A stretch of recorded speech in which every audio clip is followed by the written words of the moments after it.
जय हिंद साथियों, कैसे हैं आप सभी। उम्मीद करता हूं आप सभी अच्छे होंगे, मस्त होंगे। जिन भी भाई बहनों ने बीएड 2024 से 26 वाले सत्र में एडमिशन ले रखा है जेएनसीयू बलिया यानी जननायक चंद्रशेखर विश्वविद्यालय बलिया, इस यूनिवर्सिटी में अगर आपने पहले सेमेस्टर में एडमिशन ले रखा है, पहले सेमेस्टर का आपको एग्जाम देना है, तो यह आप सबको अच्छे से पता है कि कल से आपके पहले सेमेस्टर के एग्जाम स्टार्ट हो रहे हैं। पहला पेपर आपको 6 जनवरी का है, दूसरा 8 जनवरी को है, तीसरा पेपर ये आपका 10 जनवरी को है, चौथा पेपर आपकी 13 जनवरी को। ये सारा कुछ मैंने आपको बताया है। पैटर्न क्या रहने वाला है, किस प्रकार से आपके पेपर हैं, कितने प्रश्न आपको अटेम्प्ट करने हैं, प्रैक्टिकल की फाइल में क्या लिखना है, सारा कुछ मैं ये आपको बताया हूं। ये वीडियो बनाने का मेरा मकसद इसलिए ये है मेरे भाई, इस बार आप देखेंगे जननायक चंद्रशेखर विश्वविद्यालय में आउट ऑफ स्टेट यानी यूपी के बाहर के बहुत सारे अभ्यर्थियों ने इस यूनिवर्सिटी में बीएड में एडमिशन ले रखा है, तो उनको कुछ आप देखेंगे कॉलेज के तरफ से या यूनिवर्सिटी की तरफ से भी पता नहीं चल पा रहा है कि कैसे क्या करना है, फाइल में क्या लिखना होता है, प्रीवियस वर्ष में प्रश्न कैसे पूछे गए हैं, ये सारा कुछ पता नहीं हो पा रहा है। तो मेरा वीडियो बनाने का पर्पज यही है कि जो आउट ऑफ स्टेट हैं, यूपी से बाहर के लोग एडमिशन लिए हुए हैं इस यूनिवर्सिटी में, वो जान ले, समझ ले किस प्रकार का पैटर्न रहता है, क्या ये सारा कुछ, इसलिए मैं आपको बता रहा हूं। आप देखेंगे कि 2 घंटे का पेपर होगा, ये मैं आपको सारा बताया हूं, समझाया हूं कि 2 घंटे में आपको कितने प्रश्न करने हैं, कितने शब्दों में करने हैं, इसके लिए मैंने सेपरेट वीडियो डाली हुई है। आप जाके वहां पे देख लीजिए, आपको अच्छे से सारा कुछ समझ में आ जाएगा। और टोटल आपके 12 प्रश्न करने हैं, ये भी मैंने आपको बताया। 2 घंटे में आपको 12 प्रश्न करने हैं, जिसमें से लघु उत्तरीय प्रश्न आपके 5 एकदम अनिवार्य है। पहला प्रश्न, दूसरे में आपके 8 प्रश्न पूछे जाएंगे लघु उत्तरीय में, जिसमें से आपको 5 करने होंगे, और तीसरा में 2 आपका विस्तृत प्रश्न आपको करना अनिवार्य होगा। इस प्रकार से टोटल मिला के 12 प्रश्न हो जाएंगे। और जो कल का पेपर है वो आपके लिए काफी महत्वपूर्ण हो जाता है, क्योंकि कल आपका पहला दिन है। पहले दिन का पेपर अच्छा होना महत्वपूर्ण है। अगर पहला दिन अगर पेपर आप अच्छा कर लेंगे तो उसका एनर्जी आप देखेंगे बाकी पेपरों पे भी आपको देखने को मिलेगा, और बाकी पेपर हूबहू आपके अच्छे हो ही जाएंगे। इसलिए पहले पेपर पे आप फोकस करिए और पहले दिन का पेपर आप अच्छा लिखिए। और एक बात मैं बता दूं मेरे भाई कि आपको हैंडराइटिंग पे नंबर आप देखेंगे जननायक चंद्रशेखर विश्वविद्यालय में आपको मिलते हैं। अगर आपकी हैंडराइटिंग अच्छी है, आपने अच्छे कॉपी को लिखा है, तो आपके नंबर आप देखेंगे 2-4 नंबर इंक्रीज हो ही जाते हैं। तो मैं केवल इस वीडियो में एक प्रश्न आपको बताऊंगा जो कल के पेपर में आपके एकदम छपने ही छपने हैं। वो लघु उत्तरीय में पूछे, दीर्घ उत्तरीय में पूछे या अतु लघु में पूछे, यानी कहीं ना कहीं ये प्रश्न आपको जरूर देखने को मिलेगा, एकदम ये फिक्स है। क्योंकि प्रीवियस वर्ष में मैंने जाके खुद खोल के देखा है, प्रत्येक वर्ष ये प्रश्न आपका किसी न किसी रूप में पूछा गया है। तो इस प्रश्न को आप तैयार कर लीजिए, एक प्रश्न आपका यहां से फिक्स हो जाएगा, कहीं ना कहीं ये प्रश्न आपको देखने को मिलेगा। तो आइए इस प्रश्न को देखते हुए चलते हैं, और इसमें क्या लिखना है वो भी मैं सारा कुछ आपको बताऊंगा। तो आपको पेपर देना है तो आप रुक के देख लीजिए, आपके लिए प्रश्न काफी महत्वपूर्ण है। तो आप देखेंगे प्रश्न आपसे पूछ देगा कि शिक्षा में तत्व मीमांसा की भूमिका का वर्णन कीजिए। इसी प्रश्न को दूसरे रूप में अगर आपसे पूछेगा तो आप देखेंगे कि दर्शन को परिभाषित कीजिए, इसके प्रमुख उपायों का वर्णन कीजिए, यह भी प्रश्न पूछ देगा। उसके बाद अथवा करके आप देखेंगे ज्ञान मीमांसा, मूल्य मीमांसा एवं तत्व मीमांसा के शैक्षणिक महत्व को प्रतिपादित कीजिए, ये भी आपको पूछ सकता है। देखिए मैं इंपोर्टेंट यहाँ पे लिखा हुआ, ये प्रश्न आपके लिए काफी इंपोर्टेंट है। ये प्रश्न आपके पेपर में कल एकदम आएगा, इस बात को आप लिख के रख लीजिए। उसके बाद आइए इसको आपको कैसे लिखना है, कैसे क्या करना है। तो सबसे पहले अगर आपसे प्रश्न जो पूछे, ये 3 प्रश्न आपसे दिए हुए हैं, कोई किसी भी भाषा में आपसे पूछे, तो सबसे पहले आप दर्शन का अर्थ एवं परिभाषा के बारे में लिखेंगे कि आखिर दर्शन होता क्या है, और उसका परिभाषा अलग अलग आपके मनोवैज्ञानिकों ने दिया है। उन सभी जो भी आपको याद आ रहा है, जो भी मनोवैज्ञानिक के नाम याद आ रहे हैं, उसको आप लिखिएगा। और खास तौर पर कोई अगर इंडियन हो उसके बारे में आपको पता है तो वो लिखिएगा, और नहीं पता है तो मैं आपको बता दूंगा, उसको भी आप देख लीजिए, समझ लीजिए। तो सबसे पहले दर्शन में आप लिखेंगे कि दर्शन शब्द की उत्पत्ति, यानी उत्पत्ति भी आप लिख सकते हैं सीधे शब्दों में, वो अच्छा भी लगेगा। तो दर्शन शब्द की उत्पत्ति आप देखेंगे संस्कृत की दृश्य धातु से हुई है, जिसका अर्थ है देखना। इतना तो आपको ध्यान में रखना ही पड़ेगा, इस बात को रखिए क्योंकि ये आपका एथेंटिक है। इसको आप ध्यान में रखिएगा कि दृश्य धातु से हुई है, जिसका अर्थ है देखना। भारतीय विद्वानों ने इसी कारण कहा है संस्कृत में दृश्यते यथार्थ तत्व में, अर्थात इसका अर्थ आप देखेंगे कि यथार्थ तत्व की अनुभूति हो, वही आपका दर्शन है। इस बात को आप ध्यान रखिएगा। उसके बाद वही आप इसी में लिखेंगे कि दर्शन को अंग्रेजी में आप फिलोसफी भी कहते हैं, ये आपको अच्छे से पता है, इसमें कोई ये ध्यान रखने वाली बात ही नहीं है। आप देखेंगे दर्शन शास्त्र को अंग्रेजी में फिलोसफी कहा जाता है। तो इस शब्द की उत्पत्ति आप देखेंगे ग्रीक भाषा की फिलोस और सोफिया से हुई है, इस बात को आप ध्यान रखिएगा। तो वहीं फिलोस का अर्थ आप लिखेंगे प्रेम अथवा अनुराग। जो आपका फिलोस शब्द है उसका मतलब होता है प्रेम और अनुराग। वही सोफिया का अर्थ आप देखेंगे ज्ञान हो जाता है। तो यार इस प्रकार से फिलोसफी का अर्थ आप एक में निकालेंगे तो उसका मतलब हो जाता है ज्ञान के प्रति अनुराग। ये आपका फिलोसफी का अर्थ होता है। तो ज्ञान के प्रति अनुराग, इसको आप लिखिएगा। इस प्रकार से ज्ञान अथवा सत्य की खोज करना तथा उसके वास्तविक स्वरूप को समझने की कला ही आपका दर्शन है। बस इतना भी आप लिख देंगे तो आपका एकदम वो सेंटेंस सटीक रहेगा। इस पे नंबर आपके कटने नहीं है। जरूरी नहीं है कि आप ज्यादा लिखें, आवाट वाट कुछ लिखते चले जाए, ऐसा नहीं है। अगर सटीक थोड़ा भी लिखेंगे, शब्दों से कम, जो आपके अगर लघु में आता है 100 शब्दों से कम में भी अगर दर्शन की परिभाषा ये देते हैं तो आपका सही रहेगा। इसमें कुछ काटने वाली बात ही नहीं है। तो इस प्रकार से है, दर्शन केवल चिंतन का विषय न होकर अनुभूति का भी विषय आपका माना जाता है। इसको भी आप लिख लीजिएगा। उसके बाद देखिए, विभिन्न पाश्चात्य और भारतीय दार्शनिक दर्शन अलग अलग परिभाषाएं दी है, जिनमें से कुछ महत्वपूर्ण परिभाषाएं यहाँ पे है। यही मैंने आपको बताया कि इन सबके नाम भी आप याद रख लीजिए। सबके याद रखना संभव नहीं है, तो 2-3 के तो आप याद ही रख लीजिए और उनका हेडिंग डाल के आप वहां पे लिख दीजिएगा। अगर इस प्रकार से पूछे कि अलग अलग वैज्ञानिकों के अनुसार, तो वहां पे आप अरस्तु लिखिएगा। अरस्तु के अनुसार लिख दीजिएगा कि दर्शन ऐसा विज्ञान है जो परम तत्व से यथार्थ स्वरूप की जांच करता है। ये आप अरस्तु के अनुसार, अरस्तु को तो आप याद ही कर लीजिए। अरस्तु, प्लेटो को भी आप याद कर लीजिए। पदार्थ के सनातन स्वरूप का ज्ञान प्राप्त करना ही आपका दर्शन है। वही आप देखेंगे फिक्ट के अनुसार दर्शन ज्ञान का विज्ञान है। वही काम्टे के अनुसार दर्शन विज्ञानों का विज्ञान है। वही आप देखेंगे रसेल के अनुसार अन्य विद्याओं की तरह दर्शन का मुख्य उद्देश्य ज्ञान की प्राप्ति है।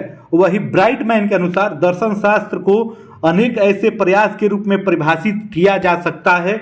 आगे उन्होंने क्या बताया है अगले पेज पे मैं आपको बता रहा हूं, तो ये भी आप लिखिएगा वहां पे, जिसके द्वारा मानव अनुभूति के संबंध में समग्र रूप से सत्यता से विचार किया जाता है, अर्थात जो संपूर्ण अनुभूति को बोधगम्य बनाता है। मेरे कहने का मतलब यह है कि ये आपको सभी 6-7 याद नहीं करने हैं। 2-3 भी अगर आप याद कर लेते हैं, कॉपी में लिखते हैं, तो आपको अच्छा लगेगा। एग्जामिनर को भी लगेगा कि विद्यार्थी ने पढ़ा है तब भी यहाँ तक वो पहुंचा है और वो लिखा है। और डॉक्टर राधा कृष्णन का तो आप याद ही कर लीजिए। इनके बारे में आप जरूर लिखिएगा। पहले नंबर पे भी आप दाग सकते हैं अगर आपसे पूछे। दर्शन वास्तविक के स्वरूप की तर्कपूर्ण खोज है, इसको आप ध्यान में रखिएगा।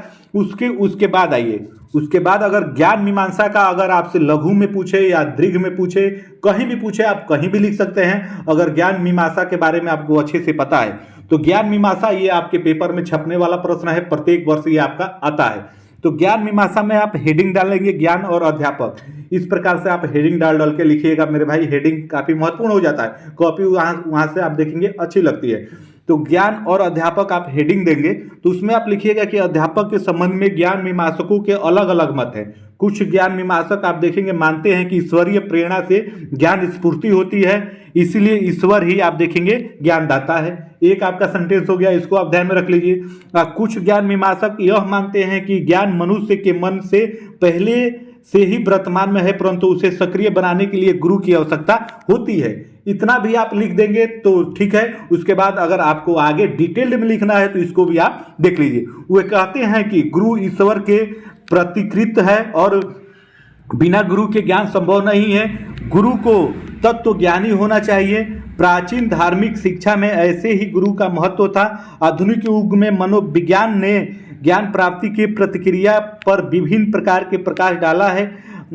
अब अध्यापक और छात्र दोनों ही अंतःक्रिया से शिक्षा का क्रम चलता है। इस विचार को अध्यापक का महत्व बढ़ा है। तो ये भी आप लिख सकते हैं, लेकिन 2 सेंटेंस जो मैंने एक ये वाला और ये वाला बताया, इसको आप लिख देंगे तो ज्ञान और अध्यापक के बारे में वो सेंटेंस आपका पूरा हो जाएगा।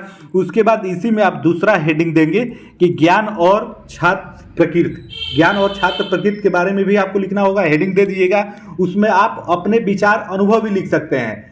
उसमें आप अपने विचार अनुभव भी लिख सकते हैं कि छात्र की प्रकृति क्या होगी और ज्ञान क्या होगा। और थोड़ा यहाँ से आप ध्यान दीजिए। शिक्षण की आप देखेंगे, शिक्षण की प्रक्रिया में छात्र ज्ञान प्राप्त करने वाला होता है, अतः शिक्षा का केंद्रीय बिंदु आपका छात्र होता है। ये तो कुछ जाहिर सी बात है, ये सबको पता है कि जो भी शिक्षा दी जाती है उसका केंद्र बिंदु आप देखेंगे छात्र ही होता है। छात्र एक सजीव प्राणी है और मनुष्य है, अतः उसकी प्रकृति की जानकारी प्राप्त करना शिक्षा के लिए आवश्यक है। मानव प्रकृति की जानकारी एवं तत्व मीमांसा और दूसरी ओर आधुनिक मनोविज्ञान से प्राप्त होता है। तत्व मीमांसा की दृष्टि से छात्र के भीतर वर्तमान आत्म तत्व को जानने और पहचानने की आवश्यकता है, क्योंकि आत्म तत्व अनुभव करता है। उसके बाद आप देखेंगे छात्र के भीतर वर्तमान आत्मा का विकास करना तथा उसके विचारकों को मुक्त करना शिक्षा का मूल दायित्व है। इतना आप ज्ञान और आपके छात्र प्रकृति में लिखेंगे। उसके बाद इसी में आप देंगे तीसरा हेडिंग, आपको तीसरा हेडिंग इसमें देना है ज्ञान के साधन और शिक्षा। ज्ञान के साधन और शिक्षा, ये ज्ञान मीमांसा के अंतर्गत आपको लिखना है। तो इसमें आप लिखिएगा कि ज्ञान मीमांसा एक मुख्य आयाम है। ज्ञान के साधन, बिना यह जानने की ज्ञान कैसे प्राप्त होता है। उसके बाद आप देखेंगे कि शिक्षा प्रभावी नहीं बन सकती। इसके संबंध में निम्नलिखित कुछ सामान्य निष्कर्ष पर ध्यान दीजिए। इसको आप महत्वपूर्णता से ध्यान दीजिए, इसको आपको लिखना ही पड़ेगा। इससे आपकी कॉपी भी अच्छी लगेगी और आपको लगेगा, एग्जामिनर को भी लगेगा कि आपने तैयारी की है, आपने पढ़ के एग्जाम दिया है। तो इसमें आप पहले नंबर पर लिखेंगे ज्ञान का प्रमुख साधक आपका स्वानुभव है। उसके बाद दूसरे में आप लिखेंगे कि ज्ञान एक साधन श्रद्धा है। तीसरे में आप लिखेंगे ज्ञान का साधन हृदय में उत्पन्न अनुभूति है। चौथे में आप लिखिएगा ज्ञान एक साधन तर्क है। उसके बाद पांचवें में आप लिखेंगे भारतीय न्याय और मीमांसा दर्शकों में अनुमास और उपमास और वाक्य को ज्ञान का साधन माना गया है। उसके बाद आप छठे पॉइंट में आप लिखिएगा युग दर्शन में चित्त वृत्तियों यानी मानसिक क्रियाओं को संयमित और नियंत्रित करने को ज्ञान प्राप्ति का साधक माना गया है। तो इतना आप देखेंगे कि लिख देंगे ज्ञान मीमांसा में, तो वो आपका प्रश्न एकदम 100% सही रहेगा और वहां पे आप देखेंगे कि पूरे नंबर मिलेंगे। और आपको हैंडराइटिंग आपकी अच्छी होनी चाहिए, मैं बार बार बोल रहा हूं। और वही आपका तत्व मीमांसा, इसको आप स्क्रीनशॉट ले लीजिए। अगर आपके पास सीरीज है तो कोई दिक्कत नहीं है, और नहीं है तो तत्व मीमांसा में आपको इतना ही लिखना है, इसका स्क्रीनशॉट आप ले सकते हैं। शिक्षा दर्शन के 3 प्रमुख कार्य हैं, जिसमें परिकल्पनात्मक, मानवीय और समीक्षात्मक, ये 3 आप ध्यान रखिएगा। इसको आप लिखिएगा तत्व मीमांसा के अंतर्गत। उसके बाद आप देखेंगे कहा जाता है परिकल्पना का कार्य का संबंध तत्व मीमांसा से है। उसके बाद आप देखेंगे परिकल्पनात्मक भूमिका के अंतर्गत जीवन और जगत के संबंध में दार्शनिक मान्यताएं तथा परिकल्पनाएं आती हैं, जिसमें शिक्षा का आधार बनाया जाता है और जो शिक्षा के संपूर्ण क्षेत्र को प्रमाणित करता है। तो इतना तो आपको लिखना है तत्व मीमांसा के अंतर्गत, क्योंकि भूमिका इससे बन जाती है। इस प्रकार से आप लिखेंगे और आगे आप इसको स्क्रीनशॉट ले लीजिए। सारा मैं आपको बताऊंगा पढ़ के, तो उसमें आपका ये वीडियो लंबी हो जाएगी और मैं छोटी छोटी ही आप देखेंगे वीडियो डालता हूं आपके लिए जो महत्वपूर्ण है। बड़ी वीडियो का कोई मतलब है नहीं। तो इतना आप तत्व मीमांसा में आप लिखिएगा, इसको आप स्क्रीनशॉट ले लीजिए। उसके बाद आप आगे बढ़ेंगे तो आगे आपका ये मूल्य मीमांसा, मूल्य मीमांसा भी आपसे डायरेक्ट पूछ देगा कि मूल्य मीमांसा के बारे में आप लिखिए, या मूल्य मीमांसा लघु में भी आ जाएगा, वृत्त में भी आ जाएगा। तो मूल्य मीमांसा में भी आपको इतना लिखना है, आप इस बात को समझ लीजिए, इसका आप स्क्रीनशॉट ले लीजिए। मनुष्य को प्रतिदिन हजारों पदार्थों और जीवों के साथ संबंध स्थापित करना पड़ता है। उसके सामने कई प्रमुख प्रश्न उठते हैं, क्या अच्छा और क्या बुरा है, क्या सुंदर है क्या असुंदर है, क्या उपयोगी है क्या हानिकारक है, क्या उचित है क्या अनुचित है। इन प्रश्नों का उत्तर उसे कैसे मिले, इस प्रश्नों का समाधान के लिए 2 शास्त्रों का विकास हुआ है।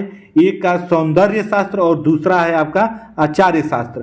वर्तमान काल में इन शास्त्रों को दर्शन के अंतर्गत मूल्य मीमांसा में शामिल किया गया है। केवल आप इतना लिखते हैं यहाँ तक, तो वो आपका मूल्य मीमांसा एकदम आपका सही होगा। इस बात को भी आप ध्यान रखिए। और वही आपका डिटेल में पूछे तो ये सारा आप स्क्रीनशॉट ले लीजिए, इसको देख लीजिए। इस प्रकार से आपको ये लिखना है। तो ये प्रश्न आपके लिए काफी महत्वपूर्ण हो जाता है मेरे भाई। ये प्रश्न आपके प्रत्येक वर्ष परीक्षा में पूछे गए हैं, पहले सेमेस्टर के पहले एग्जाम में, इसलिए मैंने ये प्रश्न आपको दिखा दिया। अगर सीरीज आपके पास उपलब्ध है तो आप देख लीजिए, नहीं है तो इसका स्क्रीनशॉट ले लीजिए। शिक्षा में तत्व मीमांसा की भूमिका आपके परीक्षा में ये प्रश्न एकदम आएगा मेरे भाई, ये फिक्स है। तो कैसी लगी वीडियो कमेंट करके जरूर बताइएगा। फिर मिलते हैं अगली अपडेट में, तब तक के लिए आप सभी को जय हिंद, धन्यवाद।